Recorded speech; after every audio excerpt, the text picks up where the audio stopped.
Yo, what's good? It's your boy eddy.mirrors. Holla at your motherfucking boy, you dig? If you want any exclusive interviews, any raw footage, any new raw motherfucking hip hop that's straight from the motherfucking street, you heard? Holla at your boy, eddy.mirrors at AOL.com, you dig? I wanted to touch on some things, touch on some topics, touch on some facts and all of that. But before I move on, I gave y'all motherfuckers some feedback as far as, you know what I'm saying, some feedback I gave y'all niggas on my last interview and all of that, you know what I'm saying, as far as what happened in 1998 when I was in New York with Chaka Khan's son, and pretty much what happened with him getting robbed and all of that. And I'm sure if y'all see my other interviews or my other videos, y'all seen what pretty much took place when I was at Chaka Khan's house or whatever, from October 1996 to February of 1997. I was pretty much living there, ditching school, running with D in the streets, playing pool, chilling with bitches, and, you know, sometimes ride around with Chaka Khan in the streets when D is not there, or he's ditching school, handling some business in LA, hustling and all of that, you dig? Pretty much slanging and banging in the streets of LA. We was pretty much there, you know what I'm saying? Kind of like Starksy and Hutch, you dig? But yeah, I wanted to basically go back in time as far as the shit I was explaining to y'all earlier, from 1996 to 1997. You know what I'm saying? I'm getting a lot of emails as far as, you know, what more do I know about Freemasonry and how they operate, as far as what they do behind the scenes, what is their organization really about. I'm getting a lot of emails about that. A lot of, you know,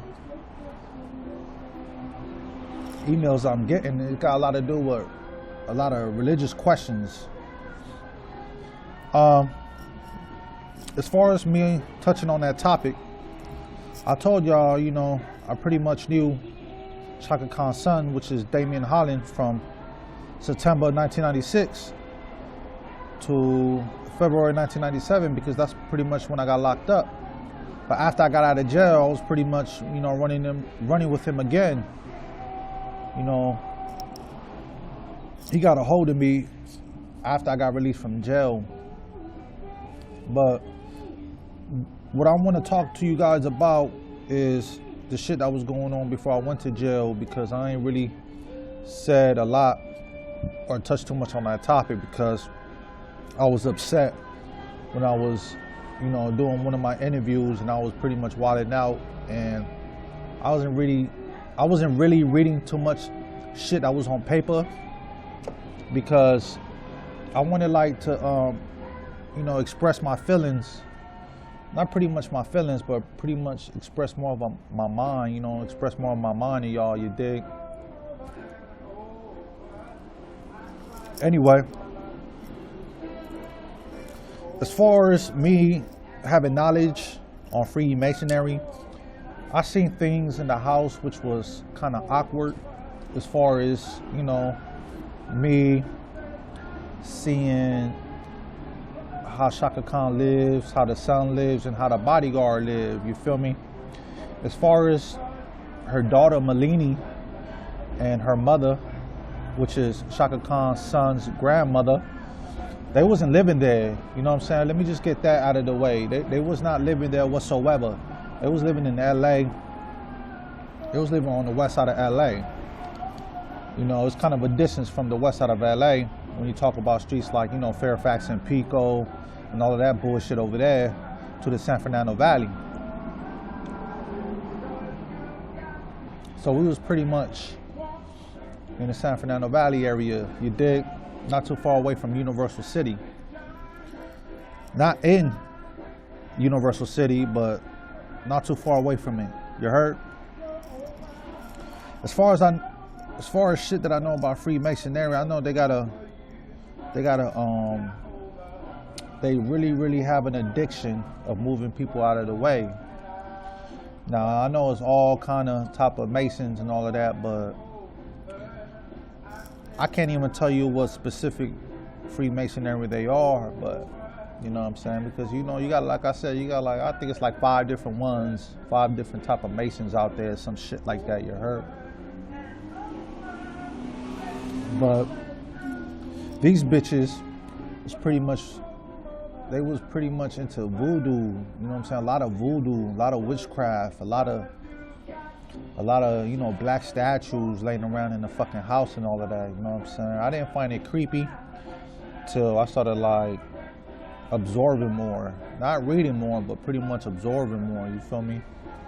And a lot of that shit had to do with one of my friends I used to bring around over there a lot, but you know, I couldn't even tell you if he was against it or not, because at one time, I had a friend of mine, you know, this ain't got nothing to do with Chaka Khan or her son. A friend of mine, he used to worship the devil, but when I got to hang out with him, he wasn't worshiping the devil anymore. You know, he gave his life to Jesus Christ or whatever, you know, so he was pretty much a Christian. But besides all of that noise, you know, he kind of like pretty much was letting me know, you know, how those people get down and all of that. But I didn't take too much of my time to understand it more or learn about it, you feel me? Because I was like pretty much fearless and pretty much prepared and pretty much didn't give a fuck about what was going on in other people's lives, you know what I'm saying? Because I was just pretty much doing my own thing, you dig? But I kind of regret doing shit like that, because I should have gave myself a lot of time when I was by myself learning a lot about this shit. So pretty much if you're not part of, you know, the religious organization, as far as being a part of the Masons, you pretty much an outsider. You a peon, you a fraud, you a waste of fucking time. You're not useful. You ignorant to them. And I want to talk about certain rappers. You know, I'm gonna be a real nigga about it. I don't even know these rappers personally, but I'm sure if y'all go back in time, as far as like when Jay-Z was beefing with 50 Cent, you know what I'm saying? 50 Cent had a YouTube video. I ain't gonna tell you what particular video it is, but you know, he was talking about how Jay-Z had a lot of devious ways because he liked to move people out the way. And I'm not saying that Jay-Z is a Mason. Let's get that shit out of the way now. Basically what I'm explaining to y'all is I'm just using these rappers and as an example on the type of moves that they make. Like Jay-Z, he moves people out the way, like when he moved Beans out the way to put Jada on, or when he moved Dipset out the way to put True Life on, or when he moved Juelz Santana out the way to put PD Crack on. Basically, you know, all those rappers I mentioned, I ain't got no problems with none of those rappers, but I'm just using an example what Masons like doing, you know. Masonry motherfuckers is pretty much like that, you know. They like moving people out the way and like, you know, discrediting you for whatever you do that's good for them, you know what I'm saying? They just don't give a fuck about nobody but themselves. They like feeding you with negative energy all the time, you know what I'm saying? Just little shit that they just unhappy about within themselves, you know, they trying to bring you down with them. And I ain't saying Masons is bad, but pretty much I will say the motherfuckers is weird freaks. You know what I'm saying? And I've been checking a lot of shit online, you know, reading about, you know, how they get down, you know. But it's just a lot of questions out there that's unanswered. So for y'all want to know more about it, you know what I'm saying, just keep sending me those emails, and I'll holler at y'all as far as shit that I know about it, you know what I'm saying? So, when the little bullshit was taking place at Chaka Khan's house, I pretty much had a, outlook the same as Tupac, looking at the bodyguard like Haitian Jack, because in the song Tupac referred a particular individual against all odds. Against all odds, I advise you on the Machiavelli album from Tupac that Haitian Jack was a snitch. And that's how I feel about this fat faggot that was Chaka Khan's bodyguard. The motherfucker was just kind of weird. Like, certain days, certain holidays, he don't do that shit in the streets or traffic because he's very secretive.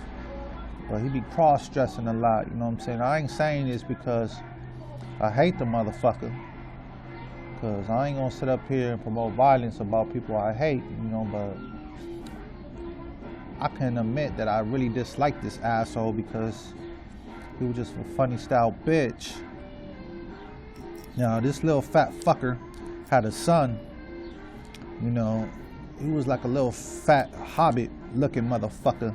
He used to stay getting his ass whooped, then coming home from school getting punished for it. Now, let me advise you motherfuckers.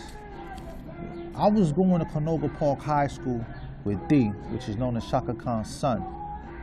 Chaka Khan was hardly ever home, she be going on tour, going to, bitch have a show in Houston or have some, upcoming tours in Toronto, Oklahoma City, Tennessee, London, New Orleans, just pretty much a lot of upcoming tours within the UK or, the South.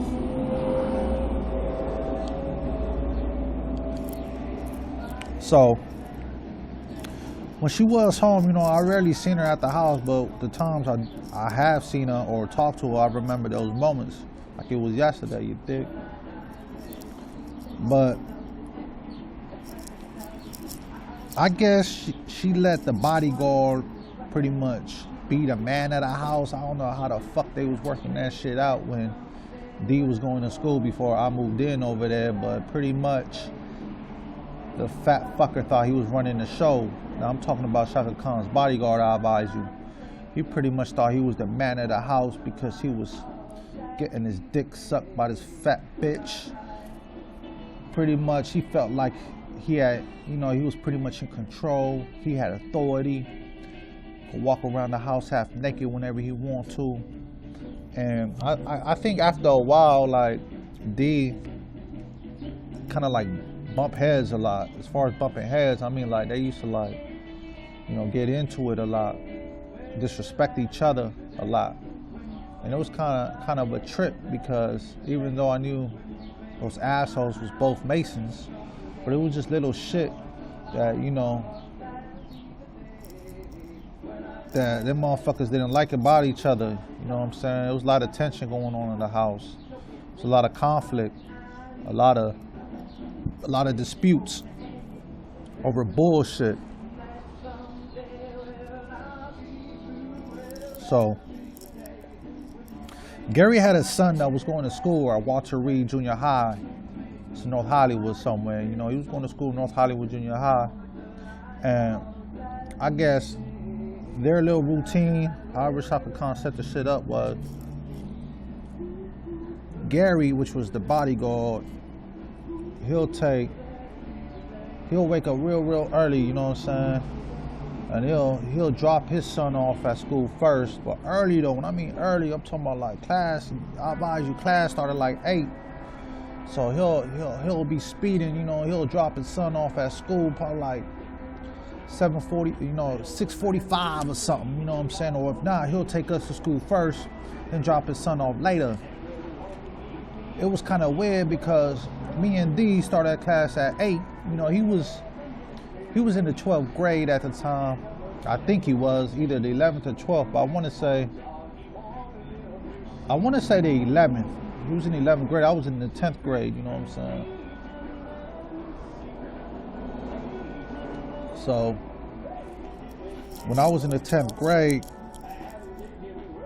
I had to pretty much depend on the bodyguard, to take us to school and, catch up on homework and pretty much get to school as soon as possible, before I get marked absent or having some type of fucked up attendance at school. Next thing you know, my step-parents all in my ass, trying to kick me out the house or, try to put up some type of threats, and make me feel overwhelmed or discouraged, you dig? So Gary will pretty much drop his son before he would take us to high school, So, or sometimes it'd be the other way around. Our main thing was, getting up probably about like 6 in the morning or something, getting ready or whatever, sometimes earlier than that. But, Gary didn't pretty much come in the room whenever he wanted to, because this nigga D had like a fucked up latch on his motherfucking door, so pretty much, he'll bang on the door, probably a couple times, telling us to get ready. Sometimes we'll ignore that motherfucker. I'm like, man, fuck that nigga, I ain't going to school. Yo, E, you going to school? Like D, he didn't give a fuck if I went to school or not, but there been times I went to school without him, came back, and he ain't at the house, and I still kick it at the house, Or I catch the bus back. The thing was, this fat asshole Gary, he never, picked us up from school. He'll drop us off, but he'll never, pick us up. Now, D, I don't know, but I rarely, get rides back home from Gary. I always used to just catch the bus. I couldn't even remember what fucking bus it was I used to catch back home from that fucking piece of shit high school. Probably the,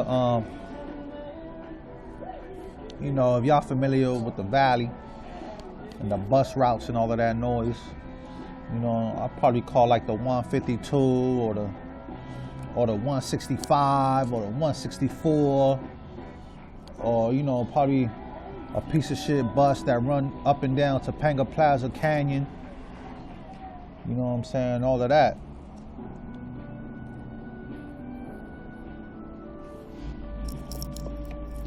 So, after seeing a lot of altercations that took place within Gary and Gary's son, the shit used to trip me the fuck out because he used to whip his ass for shit he was pleased with what Gary's son be doing.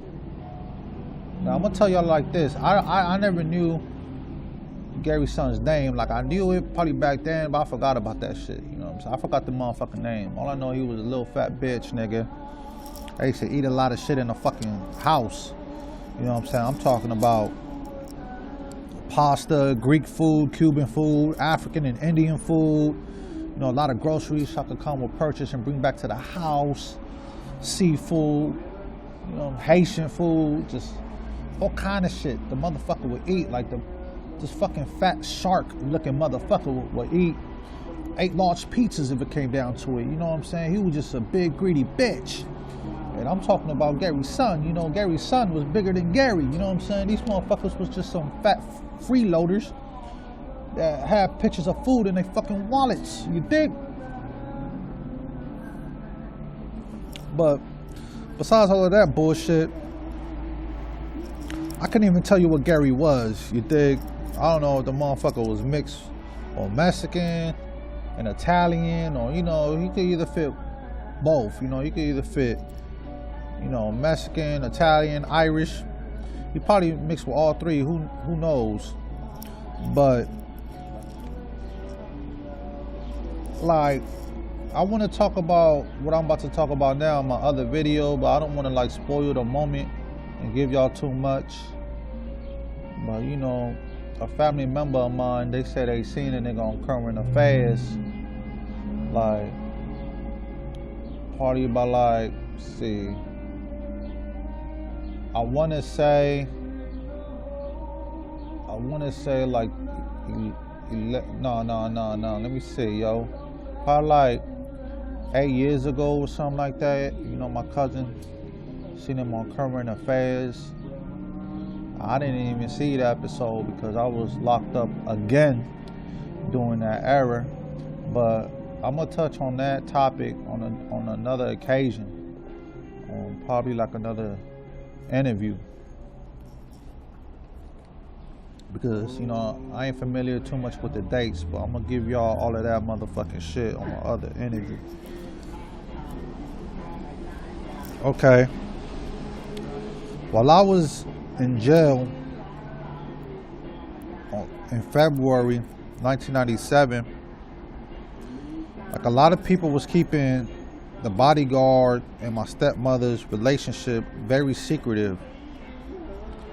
When I quit hanging with D, that's when pretty much everything was coming to light.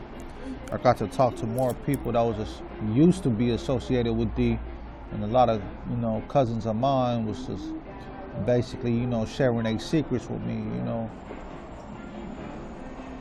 At first, when I got released in September 1997, everybody pretty much acted like they didn't know nothing about anything. And pretty much, nobody in my family visited me in jail, Probably my stepmother, but if I would have known her crooked ways, or the little devious stuff she was doing behind my back, I probably would have never allowed her to come see me while I was in jail. But besides all of that shit, a lot of people were just being very secretive. I don't know, they was trying to cover up, cover up shit that she was doing on the low that was so scandalous, or just cover up shit for themselves, for I can't get into it with them or whip their motherfucking ass, you dig? But I heard from like 2 different individuals and 2 other individuals that was in my family, family members of mine. Basically 4 people. I heard it through 4 people what was going on.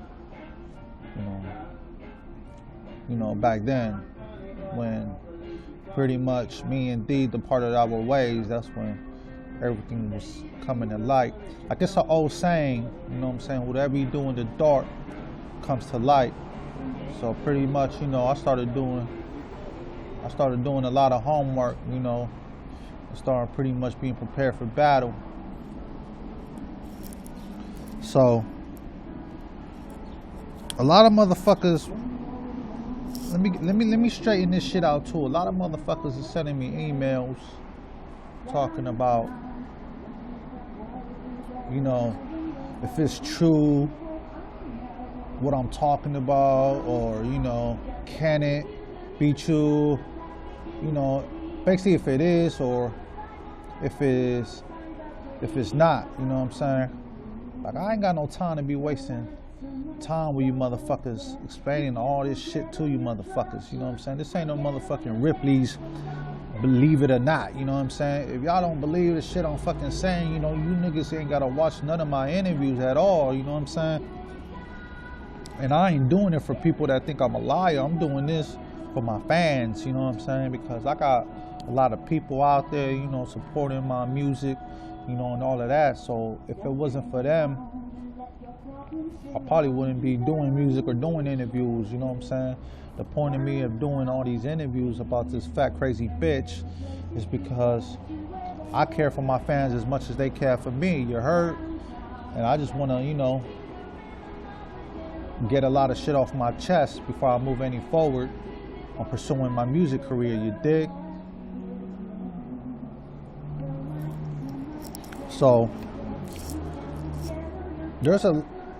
I said in my last interview, there's a lot of names I do want to name, but I'm not going to touch on that right now. I'm going to wait till I'm ready to do a lot of editing and a lot of film that I have as far as my interviews, because not too long ago, I said like a month ago, I did this particular interview where I'm on the phone with somebody. Pretty much that somebody was pretty much there through, through the whole time. But that video is very confidential. Got a lot to do with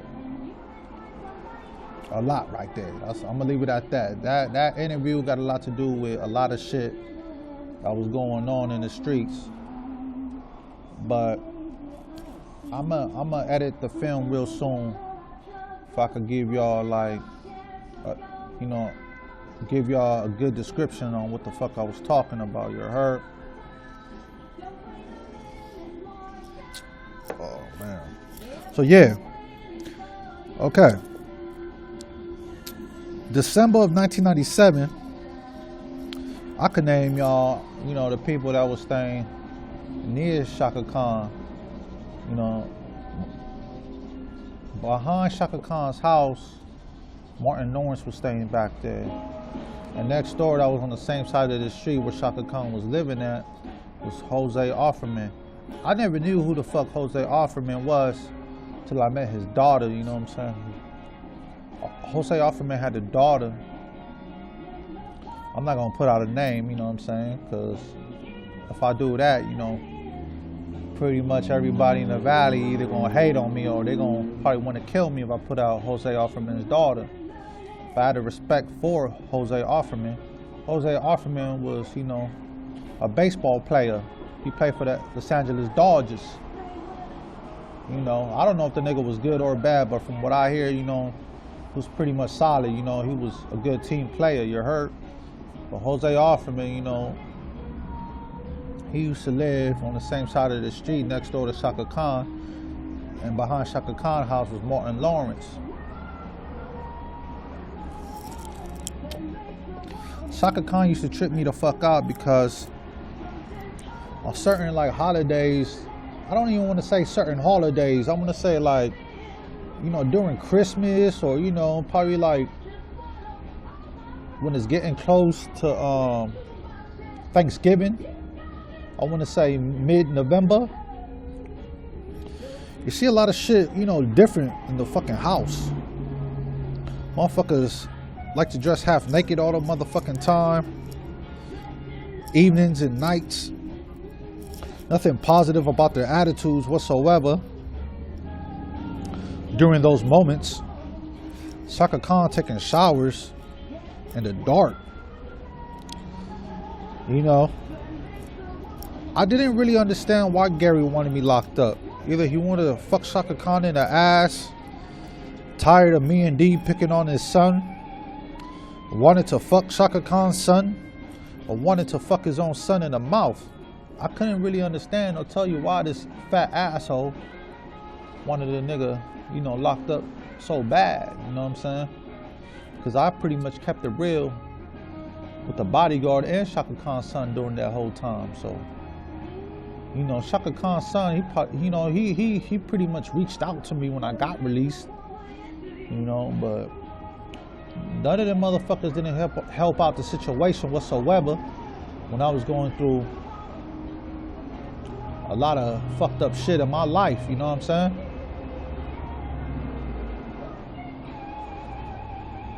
But yo, check this out, I'm gonna relocate.